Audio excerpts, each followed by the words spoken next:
Part 10, December 1775. Torn from a world of tyrants beneath the western sky, we formed a new dominion, a land of liberty. The world shall own we're free men here, and such will ever be. Huzzah! Huzzah! Huzzah! For love and liberty. Lift up your hearts, my heroes, and swear with proud disdain. The wretch that would ensnare you shall spread his net in vain. Should Europe empty all her force, we meet them in array, and shout huzzah! Huzzah! Huzzah! For brave America. Free America. Words attributed to Boston patriot Dr. Joseph Warren, set to the tune The British Grenadiers. Chapter 37. Nathaniel's back ached. He rolled over, trying to get comfortable, but the marshy, damp ground and the frigid December night air wove a blanket of cold around him. Teeth chattering, he crawled out of the tent and stretched, wincing as the movement pulled taut the welts on his back. He might as well give up on sleep. He peered into the night, trying to find the figure of Basil who had sentinel duty. There he was, pacing and stamping along the corner of the great bridge chapel around which the 2nd Regiment and Culpeper Minutemen, about 700 men total, had camped. Great bridge! Nathaniel snorted as he made his way across the high saw grass, slick and crunchy with frost. He didn't see what was so great about this place. 12 miles south of Norfolk, the 40-yard-long wood bridge stretched over the Elizabeth River and was indeed one of the few in Virginia. But the places it connected! At each end were islands of land thrown into the vast sea of the dismal swamp, with ink-black waters, rotted trees, vile-smelling mud, and tangles of vines. Walk into that, Nathaniel speculated, and leeches and water snakes would get you quick. Mosquitoes were sure to be vicious in the summer. Still, the road was the only land approach from North Carolina, the only way for that colony's tar, pitch, turpentine, and lumber to go directly to Norfolk shipbuilders. As a result, Great Bridge had become a decent-sized hamlet on the southern side of the bridge, with a church, a mill, and about 20 houses in between. To hold the bridge, Dunmore built a log fort on the Norfolk side, studding it with 4-pound cannons and swivel guns. Inside, he posted elite British grenadiers, plus turncoats of the Queen's own loyal Virginia regiment, and Lord Dunmore's Royal Ethiopians. Colonel Woodford estimated they numbered 250. Despite the Americans' superior numbers, a direct attack on the fort would be sure death. The bridge was only about 8 feet wide, the causeway approaching it little more than a narrow dike. Anyone approaching the fort that way would be easily gunned down, hemmed in by natural barriers. So instead, Woodford prepared for a siege. He ordered his men to cut logs and construct a barricade across the road, facing the bridge and the fort. Built in a sagging M shape, the breastwork was 7 feet high and about 150 in length. Off to the left, on a higher embankment, the Virginias piled dirt, mud, and logs as a battery for cannon. If the guns ever arrived with the North Carolina militiamen, supposedly on their way to reinforce them. The two armies settled into a stalemate of skirmishes. As the Patriots worked, the British fired their cannon. Culpeper riflemen shot back, hiding behind the cluster of houses closest to the bridge. As Nathaniel neared Basil, he could hear the old man moaning as he shivered, creating a kind of trembling hum. His breath made billows of smoky vapor in the frigid air like a smoldering dragon. He heard Nathaniel coming and swung around, alarmed, dropping his musket with a clatter. "Nathaniel, you frightened the life out of me!" "Forgive me, master." Nathaniel picked up the musket and handed it to Basil. He wondered what in the world the old schoolmaster would do if truly confronted by enemy soldiers. Perhaps Nathaniel should just sit Basil's watch with him. "I've 2 more hours on my watch, lad. No need for you to stand out in the cold." "It's all right," Nathaniel replied. "It's not as if it's warm in the tent. We've no straw. I was lying on mud. I might as well have been on a slab of ice. Besides, master, 2 pairs of eyes will keep a better watch." It was a cloudy night, and the swamp coughed up a drifting fog, but in the splotches of moonlight Nathaniel could see Basil's relief. "I need to pace that way." Basil pointed toward the bridge. Nathaniel nodded and followed him, winding their way through the deserted houses. He noted how stiffly Basil shuffled. His shoes worn thin, Basil had wrapped them in rags to protect his feet from the wet. but Nathanael knew they were soaked. Just walking from the tent to the church had left his own toes damp, the wet from the grasses quickly saturating the thin leather of his shoes and seeping through his woolen stockings. Nathanael was immensely grateful for the shoes Mistress McGuire had given him the previous year. Tight and cracked as they were, many of the men had none at all. "Stop," Basil whispered. "There it is again. Listen, Nathanael, what do you think that is?"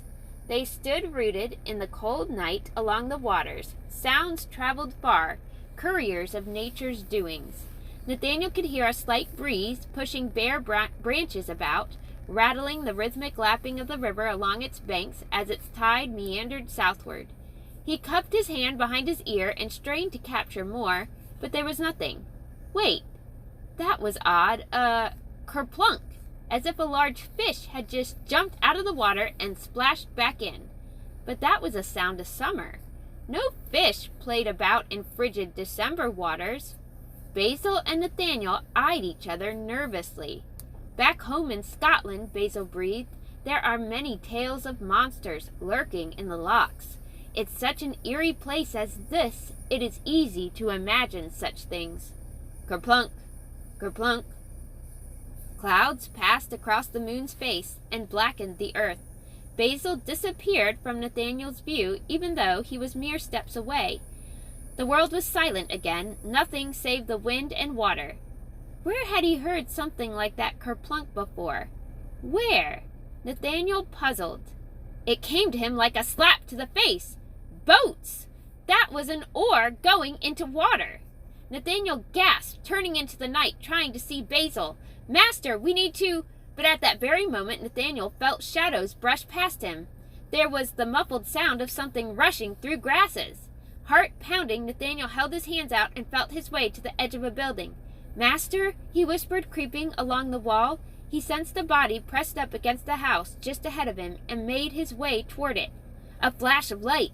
Nathanael saw a ball of fire lurch up from the ground, somersaulting over and over itself until it crashed into the roof of a house. Immediately, the thatching caught flame. He heard more rustling. Another ball of flame jumped up.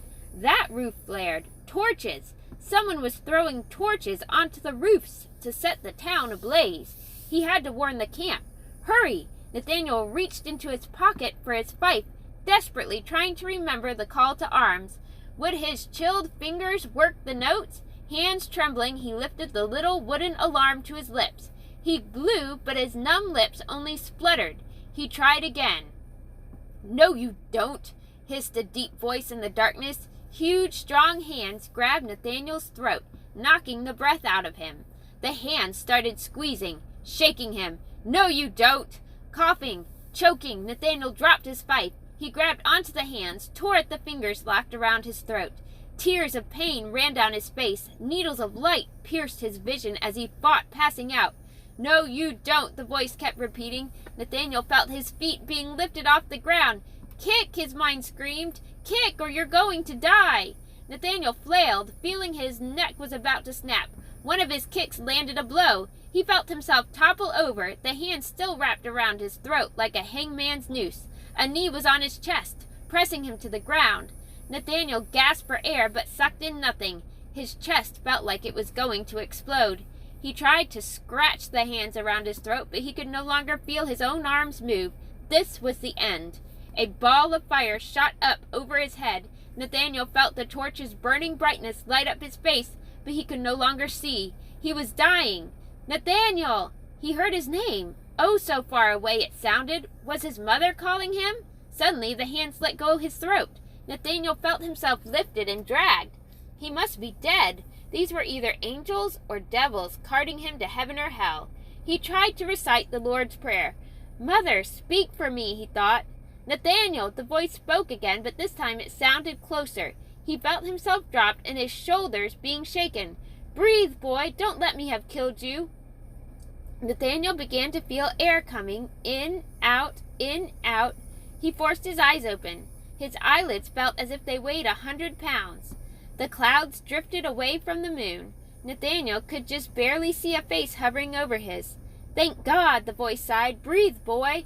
"Moses?" The face smiled. That's right. You be all right now. Lord have mercy, I almost killed you, boy. I never would have forgiven myself. Never. Nathaniel focused more clearly. Moses wore a simple frocked uniform. On his shirt were painted the words, "Liberty to slaves." Moses? Nathaniel was so confused.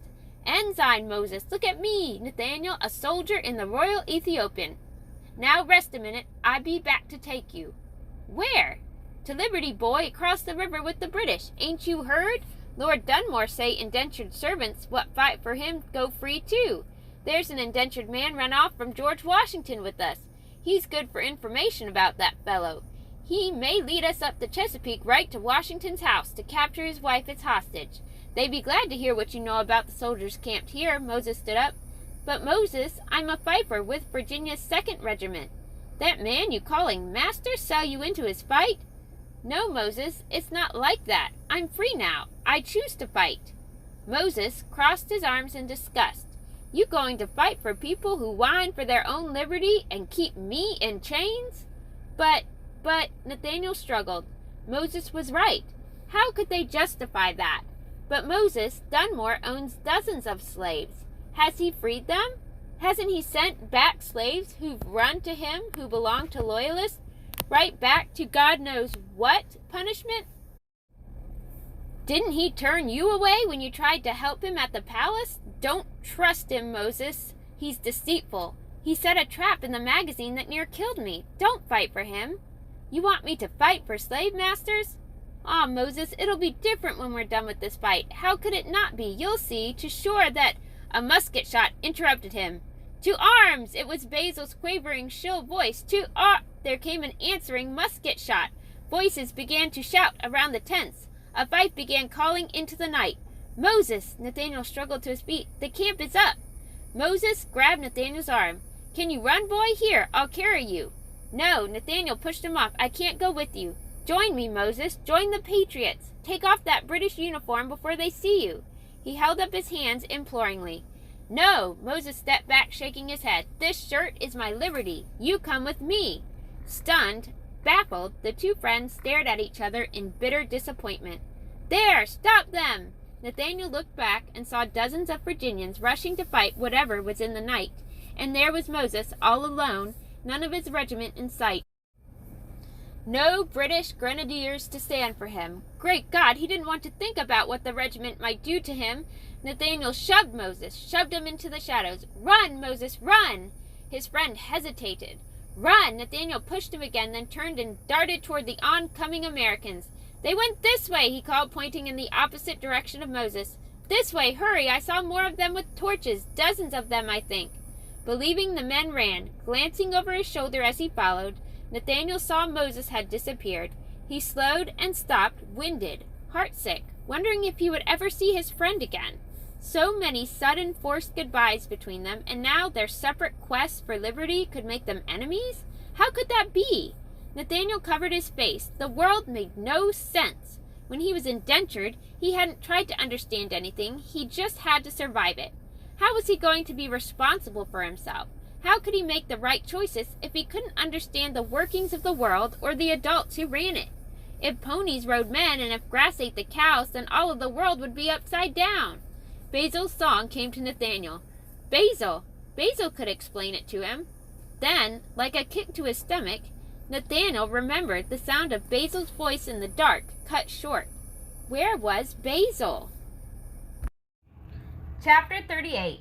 Nathaniel found Basil sprawled on the ground, holding his head. Several men were huddled beside him. Lad, you're alive! Thank goodness! I was frantic with worry when I couldn't see you. Basil's excited shouts completely echoed Nathaniel's thoughts. Basil tried to stand up, but toppled over, dazed. One of the men caught him. Oh my, swooned Basil. It was then Nathaniel saw that blood flowed down his face. Master, are you hurt? Nathaniel cried. A bit, Basil murmured, although I can't recall how exactly. Someone's cracked his skull open with the butt of a musket, the man holding him explained. But your old friend is the hero of the night.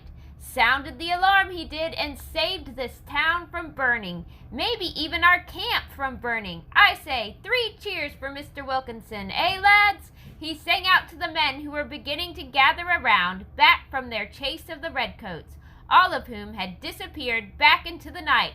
"Huzzah!" the men crowed. Looking completely perplexed, Basil modestly said, "Oh, it was nothing, my friends, nothing at all, nothing you wouldn't have done."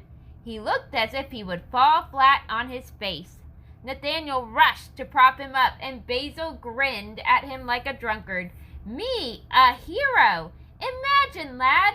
Oh, marvelous!" His grin disappeared, and he touched his fingertips to the steady trickle of blood coming down his face. "I say, though, Nathaniel, wicked headache. Do you suppose Mistress Maguire has something for this?" He fainted. Nathaniel buckled, trying to hold him aright. "Here, lad." One of the burly frontiersmen scooped Basil up and carried him in his arms like a baby back to the camp hospital. Nathaniel skipped anxiously along behind. "Don't worry, lad," said the soldier. "He'll just have to sleep it off for a day or two." While Basil recuperated, very proud of the 12 stitches in his head, the Americans and British continued to spar with one another. Moses's raiding party had been small, sent by the British to flatten the town's houses to provide their fort a clearer line of fire. They torched 5 buildings, but thanks to Basil, the rest remained standing. All the Ethiopians and loyalists had slipped back into the darkness without being caught. To retaliate, Colonel Woodford sent a scouting party across the river the next night. They burned a few buildings themselves and returned unharmed. Another evening, John Marshall led a quick hit-and-run raid across the causeway, returning safely 15 minutes later. During daylight hours, riflemen fired at any red-coated grenadier who appeared atop the fort's battlements. The British occasionally hurled a cannonball at the American breastworks. Neither side accomplished a thing in the standoff that seemed like it could go on forever. It came to a point that a cannon being fired caused little reaction among the Virginians. One morning at dawn, that became a mistake. Nathaniel and the other musicians had just finished playing Reveille. "Kaboom! There 'tis," muttered one of the drummers, "the redcoats' morning salute." "Don't you think they could leave off and save it for a proper battle?" complained another. Unimpressed, the musicians began to disperse. Pop, pop, pop, pop.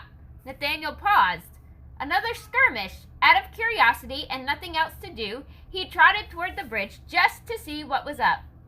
Within 10 steps, his mouth dropped in horror. Marching across it was an endless red surge of British grenadiers, 6 abreast, row after row of them, bayonets fixed and glinting in the dawning light. Boom! A cannonball hit one of the houses near camp. Shingles and timbers flew. The house collapsed, exploding into a blaze. How could it be? Somehow, in night's darkness, the British had pulled their 4-pounder to the end of the bridge without being seen. Now everything in the camp, everybody, was in full range of its blast.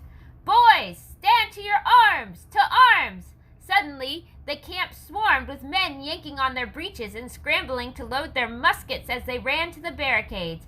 Dodging, sprinting, knocked down by men hurrying, Nathaniel fought his way back to the musicians. He careened to a halt beside the other fifers. Fighting to keep the fife level against his shivering lips, Nathaniel played the oddly serene tune of eighth and quarter notes. Shouldn't he be blaring out a screaming run of 16th notes to reflect the terror, the urgency, the lunacy of facing down lifelong soldiers from the best trained army in the world? Pop, pop, pop, pop, crack, crack, crack, crack, boom! The musicians played the music's repeat as billows of smoke began to collect along the bridge from the gunfire. "All right, lads," shouted the drum major. "Find your company and stand your ground. Listen for my calls." Nathaniel looked around, unsure of where to go.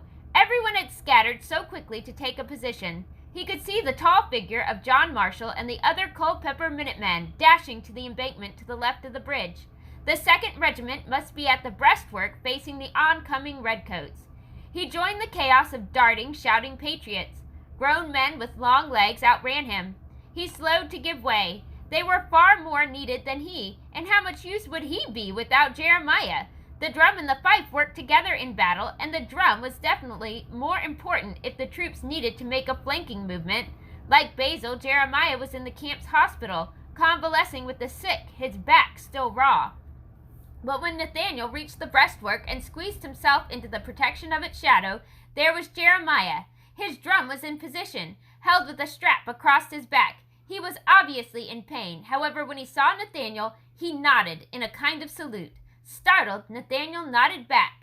Peeping around the men and breastwork, Nathaniel saw that the situation was even worse than he had imagined. A vanguard of British was marching through the dense smoke from blazing buildings. Behind them came grenadiers in perfect parade formation, marching to the cadence of 2 drums. Waiting on the far side of the bridge to follow were the Queen's own loyalists. Terrified, Nathaniel tried to steel himself by the shouts of the older men, but they were flustered too. Why didn't we see them coming? I can't believe they're coming straight across the causeway. How did we miss their moving the cannon so close? Can anyone tell their number? Great God, there are hundreds of them. Could they have marched here from Norfolk last night? The line began to waver. Some of the men lowered their muskets, gaping, terrified. Others began to instinctively inch backward, almost in a trance of fear. Nathaniel could feel the urge to flee, tingling through them all. Steady, boys, steady! A calm voice broke the spell. It was Basil, head bandaged, a tranquil smile on his face. He spoke in a soothing voice, much like the tone Nathaniel took with spooked horses.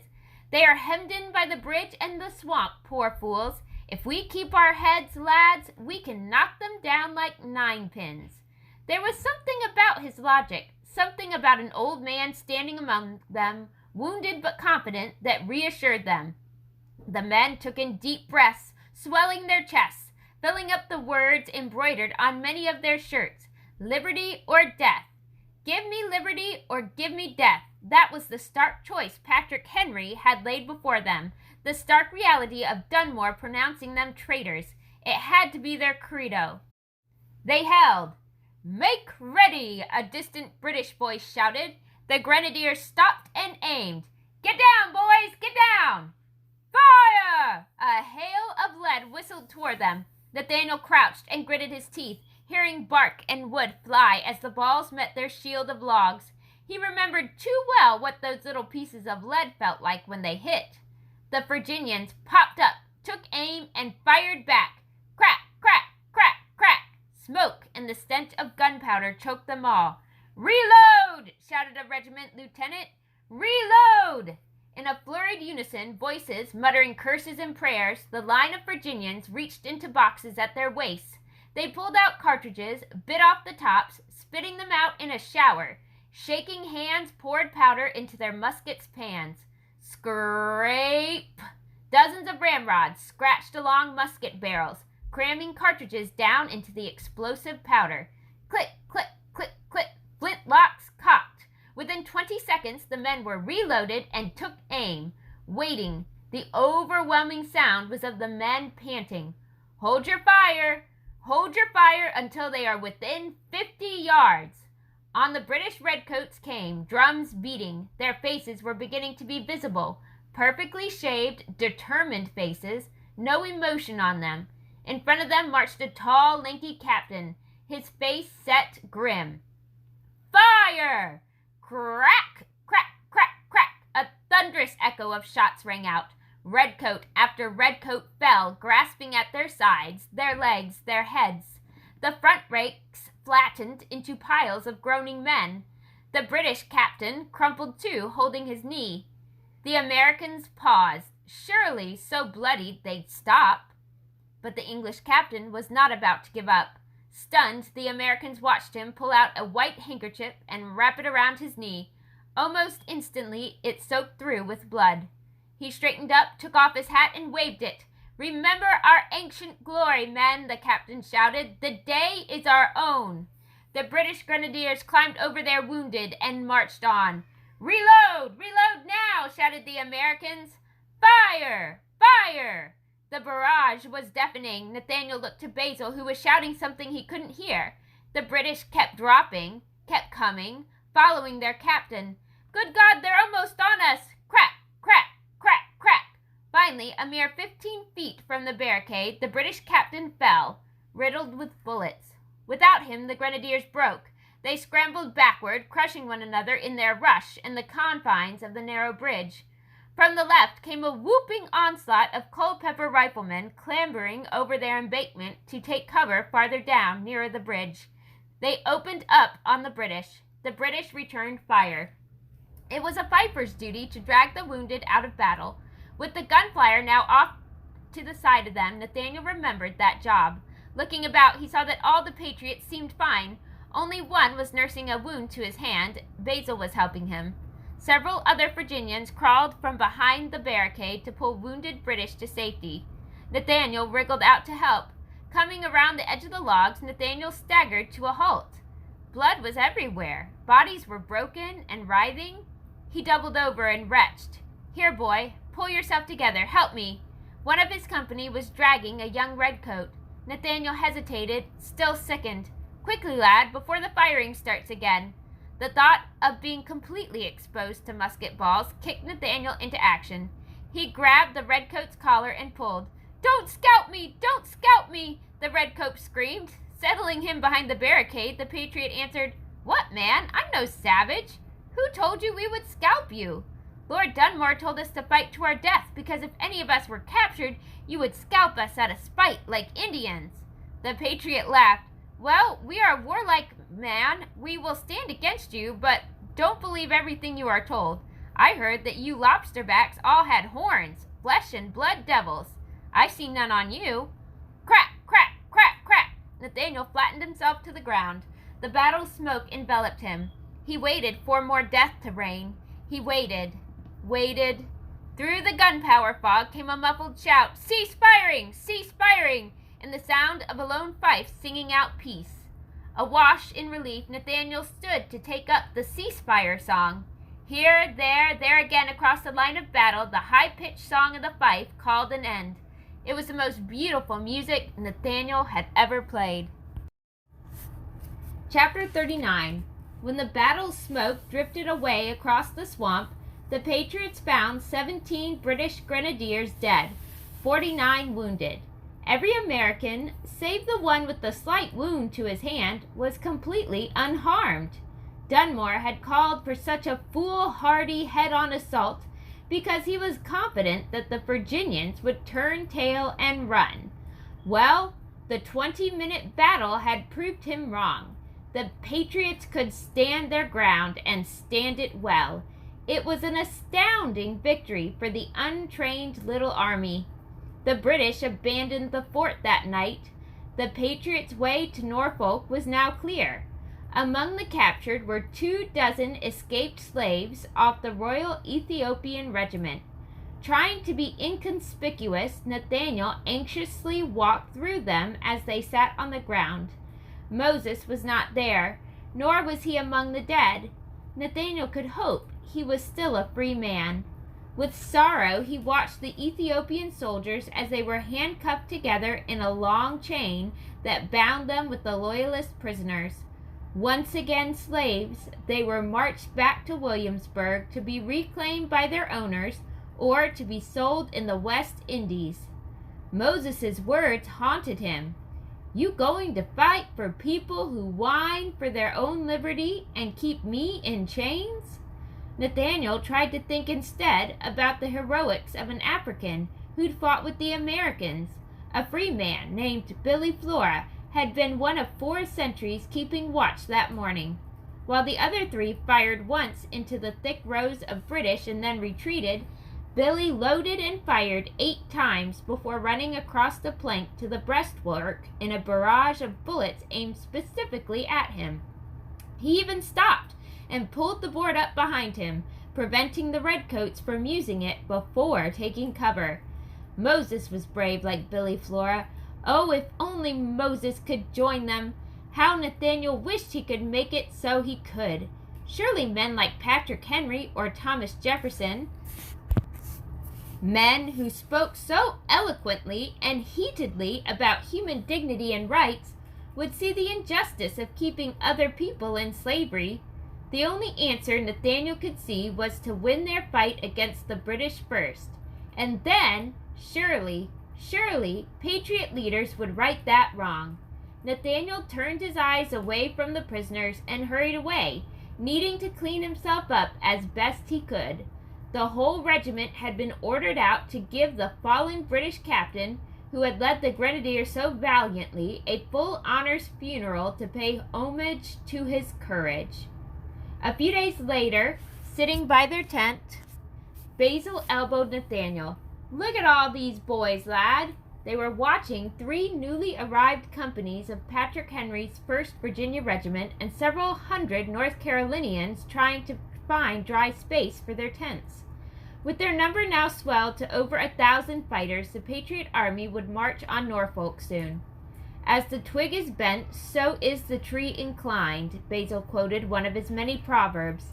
"Now that we've shown we can actually survive a fight with British regulars, more men will join our ranks. We might actually have a chance, Nathaniel. We might actually." Basil pulled out his precious copy of Robinson Crusoe. "Do you remember when Robinson takes on 20 cannibals with only himself, his man Friday, and a few pistols and muskets? Oh, the courage of it! Not unlike untrained farmers or old schoolmasters taking on the world's best trained army, eh, Nathaniel?" Nathaniel smiled to himself. No matter how much he wanted to claim himself as a soldier, Basil would forever and always be first a dreamer, second a teacher. Himself? What was Nathaniel? Nathaniel done? Nathaniel looked up to see the pock-scarred man who laid the salt in his wounds from the whipping. "Aye? A word?" Nathaniel stood. The man grunted and pointed, walking a little distance away from Basil, who was flipping pages and muttering happily to himself. "Your regiment will be leaving soon." Nathaniel nodded. "Some of the Culpeper men, myself included, are to stay behind to secure the fort." "Aye?" Nathaniel wondered what the man wanted. The man hesitated and scowled. "Are you the same Nathaniel Dunn what come across the Atlantic on the Planter in the year 1772? "Aye?"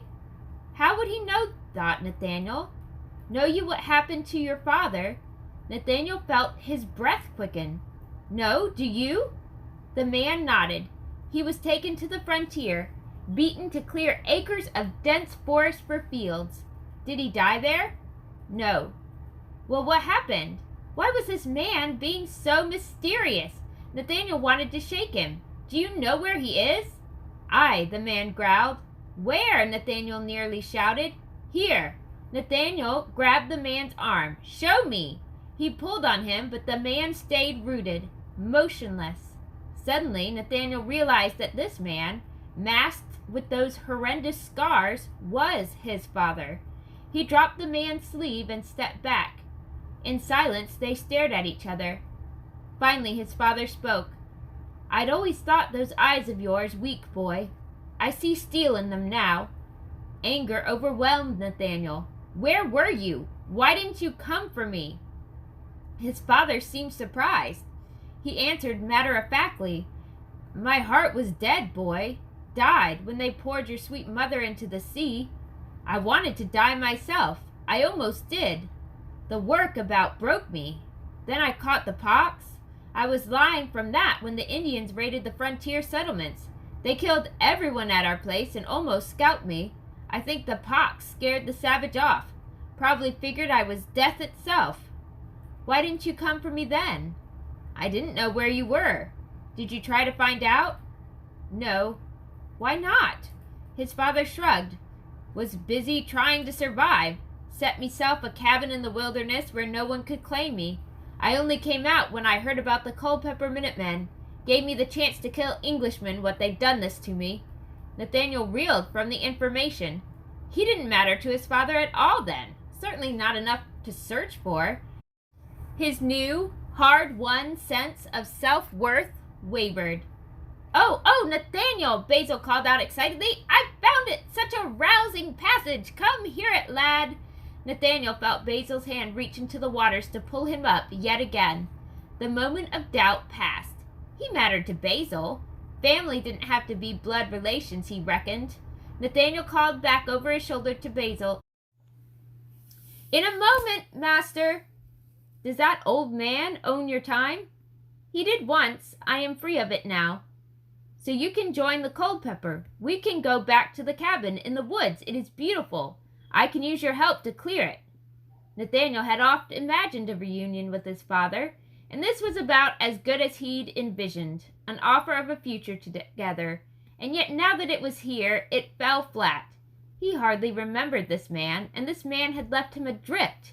It was only the war that had thrown them back together. Nathaniel heard Basil exclaiming behind him, "Yes, yes, oh, wonderful!" He was reading as usual. What a writer! Nathaniel smiled, listening to the old man's delight. Basil had found his courage just as Nathaniel had. Still, he needed Nathaniel, if nothing else but to help him carry his books on the march.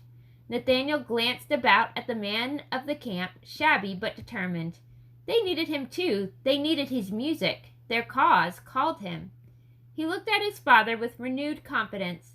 "I am sorry, father, I cannot stay. I wish to go on with my regiment." It was hard for Nathaniel to read any expression on his father's face. His scars were so deep and puckered. But it seemed that he respected that decision.